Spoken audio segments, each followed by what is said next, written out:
बिस्मिल्लाहिर्रहमानिर्रहीम। अस्सलाम वालेकुम स्टूडेंट्स। हमने लास्ट लेक्चर में पढ़ा था सेकेंडरी स्ट्रक्चर्स, प्राइमरी स्ट्रक्चर। आज जो हमने पढ़ना है वो है सेकेंडरी स्ट्रक्चर। सेकेंडरी स्ट्रक्चर को समझने के लिए पहले हमें थोड़ा सा रिवाइज करना पड़ेगा। प्राइमरी स्ट्रक्चर कैसी थी? प्राइमरी स्ट्रक्चर ये होती है कि अमाइनो एसिड जिस सीक्वेंस से आप उसमें पॉलीपेप्टाइड बॉन्ड बनाते हैं उस सीक्वेंस को प्राइमरी स्ट्रक्चर कहते हैं, मतलब वो एक लीनियर स्ट्रक्चर होती है।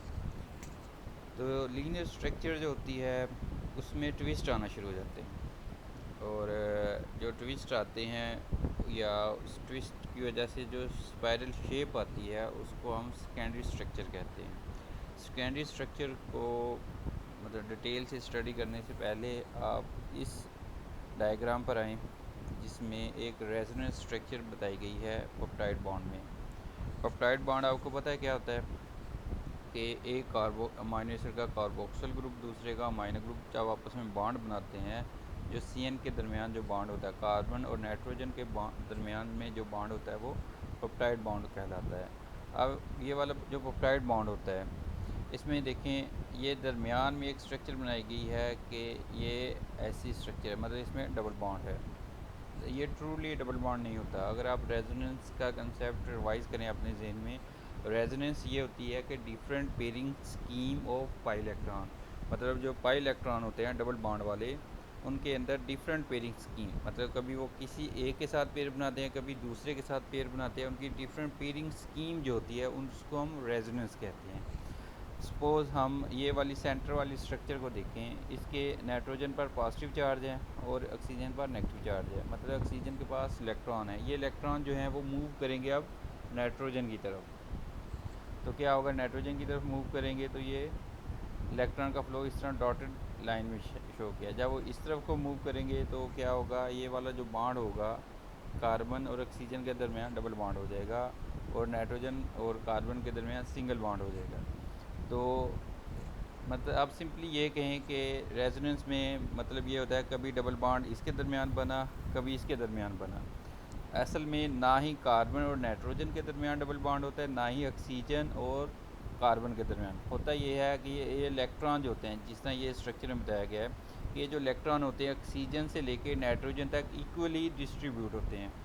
तो ये जो पेप्टाइड बॉन्ड होता है इस वजह से ना ही ये सिंगल बॉन्ड होता है, ना ही ये ट्रूली डबल बॉन्ड होता है, बल्कि ये इन बिटवीन बॉन्ड होता है, जिस तरह हमने पहले लेक्चर में पढ़ा था।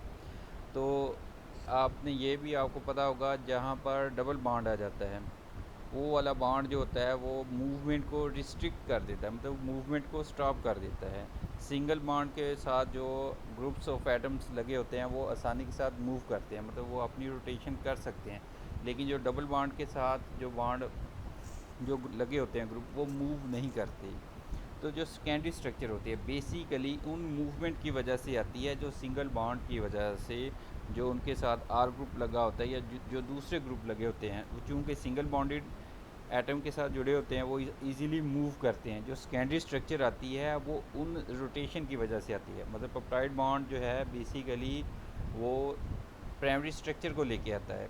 लेकिन जो सेकेंडरी स्ट्रक्चर्स आती हैं वो दूसरे सिंगल बॉन्डेड एटम के साथ जो आर ग्रुप लगे होते हैं या साइड ग्रुप लगे होते हैं उनकी रोटेशन की वजह से आती है। वो रोटेशन जो है मे बी स्पाइरल शेप में आ जाए, मे बी स्पाइरल शेप के अलावा आप कह लें ट्विस्ट हो गया, ट्विस्ट हो जाए या स्पाइरल हो जाए।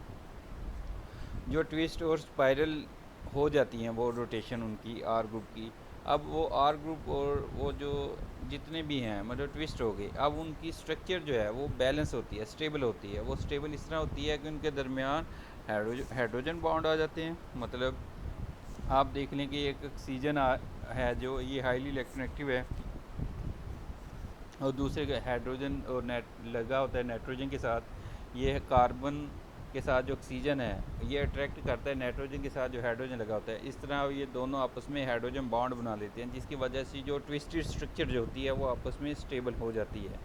अगर अमाइनो एसिड ऐसे हैं कि जो हाईली चार्ज्ड ग्रुप वाले पॉलीपेप्टाइड चेन में लगे हुए हैं, जैसे आपको पता है कि अमाइनो ग्रुप्स की भी टाइप्स हैं, पोलर हैं, नॉन पोलर हैं, चार्ज्ड हैं, सिंपल हैं। जो चार्ज ग्रुप वाले अमाइनो एसिड आ जाते हैं तो वो पॉलीपेप्टाइड चेन में अगर वो होंगे तो वो क्या होगा, वो एक दूसरे को इलेक्ट्रो पॉजिटिवली या इलेक्ट्रोनेगेटिवली अट्रैक्ट करेंगे। इस तरह की अट्रैक्शन को इलेक्ट्रोस्टैटिक अट्रैक्शन कह लेंगे।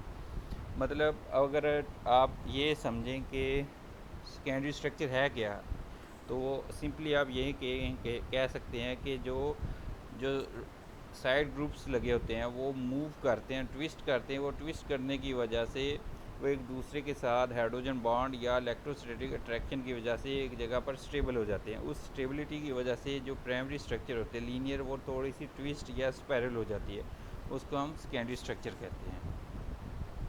ये अगर हम इसको देखें, यहाँ लिखा है refer to spatial arrangement of continuous amino acid residue. मतलब ये है कि स्टेरिक मतलब एयर में जो अरेंजमेंट है ग्रुप्स की, जो कंटिन्यूस होता है साथ वाले में नेबरिंग अमाइनो एसिड की, वो एक दूसरे के साथ जो स्पेस में अरेंजमेंट उनमें अट्रैक्शन आ जाती है। उस अट्रैक्शन की वजह से जो स्ट्रक्चर मेंटेन होती है उसको हम सेकेंडरी स्ट्रक्चर कहते हैं। अब ये सेकेंडरी स्ट्रक्चर्स की बहुत सारी टाइप्स हैं। मतलब यहाँ लिखा हुआ है अल्फ़ा हेलिक्स है, बीटा प्लीटेड शीट्स हैं, और बीटा प्लीटेड शीट के अलावा इसमें बीटा टर्न भी होता है और ओमेगा लूप भी स्ट्रक्चर होती है। अभी हम इनको थोड़ा सा डिटेल में पढ़ेंगे। यह अल्फ़ा हेलिक्स, देखें आप इस स्ट्रक्चर को देखें कि इसमें अमाइनो एसिड जो हैं वो एक स्पाइरल शेप में है। जो स्पाइरल शेप में आएंगे तो हम इस तरह की स्ट्रक्चर को कहेंगे अल्फ़ा हेलिक्स। अगर ये वाली स्ट्रक्चर जो है मतलब क्लॉकवाइज होगी तो हम इसको राइट हैंडेड स्ट्रक्चर कहेंगे। अगर ये एंटी क्लॉकवाइज होगी तो ये लेफ़्ट हैंडेड स्ट्रक्चर कहेंगे। अब अल्फ़ा हेलिक्स जो है ये सेकेंडरी स्ट्रक्चर है। आगे अल्फ़ा हेलिक्स की मज़ीद क्लासिफिकेशन है कि ये राइट हैंडेड अल्फ़ा हेलिक्स है या लेफ़्ट हैंडेड अल्फ़ा हेलिक्स है। राइट हैंडेड कौन सी होती है? जो राइट हैंड पे या क्लॉकवाइज मूव करे उसको हम राइट हैंडेड स्ट्रक्चर कहते हैं, और जो एंटी क्लॉकवाइज होगी वो लेफ़्ट हैंडेड। अब राइट और लेफ़्ट में एक तो डायरेक्शन का डिफरेंस है, दूसरी इसमें अगर आप किसी भी प्रोटीन की सेकेंडरी स्ट्रक्चर को ऑब्ज़र्व करें तो आपके पास जो ज़्यादा स्ट्रक्चर कॉमनली आती है वो है right handed alpha helix. Right handed alpha helix जो होती है ये ज़्यादा स्टेबल होती है बनिस्बत लेफ़्ट हैंडेड अल्फ़ा हेलिक्स से। लेफ़्ट हैंडेड अल्फ़ा हेलिक्स जो है उसमें स्टेरिक हिंड्रेंस बहुत ज़्यादा होती है, और उसके अलावा स्टेरिक हिंड्रेंस से मुराद ये है कि वो राइट हैंडेड होती है, उनके अमाइनो एसिड आपस में सही तरह से मतलब एक एक दूसरे के करीब नहीं आते। इस तरह उनमें आपस में अट्रैक्शन जो है, अट्रैक्शन की बजाय रिपल्शन आ जाती है। दूसरा ये है कि उनमें number of collision side group ज़्यादा हो जाती हैं, जिसकी वजह से लेफ़्ट हैंडेड अल्फ़ा हेलिक्स की एनर्जी जो है उनका जो एनर्जी लेवल है वो बढ़ जाता है। आपको पता होगा जिस बॉन्ड का एनर्जी लेवल ज़्यादा हो, मतलब जिसके अंदर पोटेंशियल एनर्जी ज़्यादा हो, वो अनस्टेबल होता है। तो इसलिए ज़्यादातर जो स्ट्रक्चर होती है वो अल्फ़ा हेलिक्स की है, क्योंकि ये स्टेबल है, इसका एनर्जी लेवल कम होता है अगर as compare to left handed alpha helix. अगर आप लोगों को इसकी समझ आ गई है तो चलिए मैं सिंपली दोबारा बता देता हूँ। अगर अल्फ़ा हेलिक्स जो है वो राइट हैंडेड है, मतलब वो क्लॉकवाइज है, वो स्टेबल है। अगर वो लेफ़्ट हैंडेड है, वो एंटी क्लॉकवाइज है, वो लेस स्टेबल है।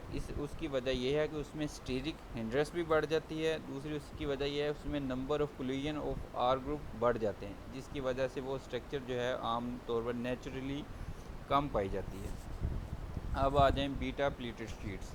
अब बीटा प्लीटेड शीट्स, आप बीटा प्लीटेड शीट्स को समझने से पहले आप देखें कि अभी हमने जो अल्फ़ा हेलिक्स वाली स्ट्रक्चर पढ़ी है उसमें सिंगल पॉलीपेप्टाइड चेन ही आपस में स्पाइरल स्ट्रक्चर बनाती थी। लेकिन जो बीटा प्लीटेड शीट्स होती हैं इसमें ये होता है कि सिंगल जो होता है पॉलीपेप्टाइड चेन के अलावा डबल एक और, मतलब एक पॉलीपेप्टाइड चेन के अलावा एक और भी आ सकती है, या वही अगर पॉलीपेप्टाइड चेन जो है दोबारा से घूमकर आ जाए। जैसे आपका हेयर है, एक लंबा सा बाल है आपका, वो घूमकर वापस आ जाए, मतलब ट्विस्ट कर जाए, आपका सिरा जो है दोबारा से घूम के दूसरे दोनों सिरे मिल जाएं, उनमें जो लूप बन जाए, उस तरह की अगर पॉलीपेप्टाइड की स्ट्रक्चर बन जाए, या दो पॉलीपेप्टाइड चेन आपस में एक दूसरे के करीब आ जाए, उनके दरमियान जो अट्रैक्शन होगी, हाइड्रोजन बॉन्डिंग होगी या वंडरवाल फोर्सेस आएंगी, उस वजह से जो प्राइमरी स्ट्रक्चर के बाद जो नई स्ट्रक्चर बनेगी उसको हम बीटा प्लीटेड शीट्स कहते हैं। आगे इसकी भी क्लासिफिकेशन है कि जिस तरह अल्फा हेलिक्स था राइट हैंडेड था और लेफ्ट हैंडेड था, इसमें भी पैरेलल और एंटी पैरेलल सेकेंडरी स्ट्रक्चर्स होते हैं, बीटा प्लीट स्ट्रक्चर होती हैं।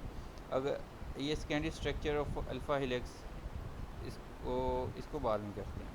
देखें ये आ जाता है पैरेलल और anti parallel beta pleated sheets. इस स्ट्रक्चर को देखें, ये जो येलो एरो है, मतलब ये वाला एरो और ये वाला एरो आपको बता रहे हैं कि ये राइट हैंड मूव कर रहा है। अब ऊपर स्ट्रक्चर पर आए तो देखें फॉर अंडरस्टैंडिंग लिखा हुआ है कि ब्लू बॉल जो है ये कार्बन को शो करता है, वाइट जो है ये ऑक्सीजन को शो करता है, ब्लैक जो है ये नाइट्रोजन को शो करता है, पिंक हाइड्रोजन को। अब देखें ये वाला ग्रुप जो है यहाँ पर N है, यहाँ पर N से मेरा नाइट्रोजन है, यहाँ पर भी नाइट्रोजन है। मतलब आप कह लें कि राइट साइड पे दोनों के N टर्मिनल है, मतलब नाइट्रोजन टर्मिनल है, और इस साइड पे कार्बोक्सिल या कार्बन टर्मिनल C टर्मिनल, इसको हम C टर्मिनल कहेंगे, इसको हम N टर्मिनल कहेंगे, क्योंकि ये पैरेलल हैं।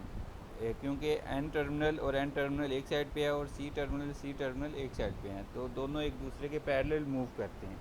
जब ये पैरेलल मूव करते हैं तो इनके दरमियान जो हाइड्रोजन बॉन्डिंग होती है या इस दूसरी वंडरवाल फोर्स या वीक फोर्सेस जो ऑपरेट होती हैं वो थोड़ी सी कॉम्प्लिकेटेड होती हैं। आप इसको ये देखें, ये एक उसने ये वाला एक बॉक्स में बताया है, ये एक अमाइनो एसिड है और दूसरी चेन का ये एक अमाइनो एसिड है और ये वाला एक अमाइनो एसिड है। देखें ये पहली ऊपर वाली जो पॉलीपेप्टाइड का अमाइनो एसिड है, ये नीचे वाली जो चेन है उसके दो अमाइनो एसिड के साथ बॉन्ड बना रहा है।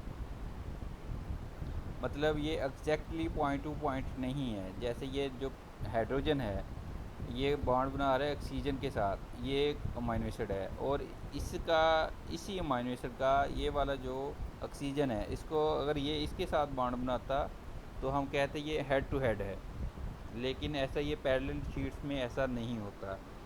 मतलब पैरेलल शीट में ये होता है एक अमाइनो एसिड जो ऑपोजिट स्ट्रैंड जो होती है उसके दो अमाइनो एसिड के साथ बॉन्ड बना रहा होता है। और एंटी पैरेलल में ये होता है कि देखें ये होती है एंटी पैरेलल, मतलब एक साइड पे C टर्मिनल है तो दूसरे कार्बन का N टर्मिनल। जैसे आपने DNA की स्ट्रक्चर पैरेलल और एंटी पैरेलल स्ट्रैंड एक दूसरे की तरफ मूव करते हैं, मतलब एक 5 प्राइम होता है दूसरा 3 प्राइम होता है, और दूसरी उसी तरह DNA के आखिरी एंड पे एक 5 प्राइम है दूसरा 3 प्राइम है। इसी तरह इसमें ये होता है ये C टर्मिनल है और ये N टर्मिनल है, ये एक दूसरे के एंटी पैरेलल हैं। और ये उसमें क्या था, C टर्मिनल एक साइड पे था, N टर्मिनल एक साइड पे था। मेरा ख्याल स्टूडेंट आपको इसकी समझ आ गई होगी। तो C टर्मिनल और C टर्मिनल एक साइड पे होंगे और वो क्या होगा, पैरेलल स्ट्रैंड। अगर C टर्मिनल और N टर्मिनल एक साइड पे होंगे, मतलब एक दूसरे के ऑपोजिट होंगे, तो हम उसको एंटी पैरेलल स्ट्रैंड कहेंगे या एंटी पैरेलल बीटा शीट्स कहेंगे। अब इसको देखें, उसमें ये था कि एक पॉलीपेप्टाइड चेन का अमाइनो एसिड दूसरी पॉलीपेप्टाइड चेन के अमाइनो एसिड के साथ दो के साथ बॉन्ड बनाता है। लेकिन इसमें ये होता है कि हेड टू हेड बॉन्ड बनाते हैं। ये देखें ये वाला जो हाइड्रोजन है नाइट्रोजन के साथ और ये वाला ऑक्सीजन जो है ये आपस में बॉन्ड बनाते हैं, और ये एग्जैक्टली एक दूसरे के ऊपर नीचे हैं, अमाइनो एसिड दोनों ऊपर नीचे हैं। और इसी का अमाइनो एसिड जो है इसके साथ बॉन्ड बनाता है कार्बोक्सी के साथ, और इसका कार्बोक्सी अमाइनो के साथ बॉन्ड बनाता है। लेकिन अगर हम पैरेलल स्ट्रैंड में देखें तो उसमें ज़रा डिफरेंट था। मतलब उसमें ये था ये कार्बोक्सी जो है ये N के साथ बॉन्ड बनाता है, ये एक और अमाइनो एसिड है, और ये जो इसका अमाइनो ग्रुप कार्बोक्सी के साथ बॉन्ड बनाता है ये उससे दूसरा है। मतलब ये वाला अमाइनो एसिड जो है ये दो डिफरेंट अमाइनो एसिड के साथ बॉन्ड बनाता है, और जो कि एंटी पैरेलल होता है उसमें क्या होता है, हेड टू हेड बॉन्ड होते हैं। एक अमाइनो एसिड दूसरे एग्जैक्टली जो उसके ऑपोजिट साइड है उसके साथ ये बॉन्ड बनाता है। ये थी बीटा शीट्स। इसके अलावा आ जाते हैं मिक्स बीटा शीट्स, कह लें कि पैरेलल भी होती हैं, उसमें एंटी पैरेलल भी होती हैं। उसमें हाइड्रोजन बॉन्डिंग जो होती है उसमें सिर्फ हाइड्रोजन बॉन्डिंग का डिफरेंस होता है कि एंटी पैरेलल जो होते हैं उनका ऑपोजिट स्ट्रैंड के अमाइनो एसिड एग्जैक्टली उसमें बॉन्ड बनाते हैं, और जो एंटी पैरेलल होते हैं उसमें क्या होता है एक अमाइनो एसिड दूसरी चेन के दो डिफरेंट अमाइनो एसिड के साथ बॉन्ड बनाता है। तो उसके अलावा मैंने जिक्र किया था कि बीटा टर्न और omega loops. Beta turn structure ये होती है कि आपको पता है कि प्रोटीन जो है वो पॉलीपेप्टाइड या प्रोटीन एक ही चीज़ है। पॉलीपेप्टाइड या प्रोटीन एक कम्पैक्ट स्ट्रक्चर होती है, मतलब उसकी 3D स्ट्रक्चर हो, थ्री डायमेंशन स्ट्रक्चर होती है। 3 डायमेंशन स्ट्रक्चर तब बनती है जब बहुत ज़्यादा टर्न्स आएँ। अगर सेकेंडरी स्ट्रक्चर्स में या प्राइमरी स्ट्रक्चर अल्फ़ा हेलिक्स है या बीटा, ये अचानक से सडन इसकी टर्न आ जाए, टर्न की वजह से इसमें कम्प्लेक्सिटी आ जाए, उस कम्प्लेक्सिटी को हम बीटा टर्न शीट्स कहते हैं। और अगर उसमें मज़ीद टर्न आ जाएँ तो हम उसको मेगा लूप्स कहते हैं। अभी हम इसके बाद जो अगली वीडियो होगी वो टर्शियरी स्ट्रक्चर की होगी इंशाल्लाह। ओके, अल्लाह हाफिज़।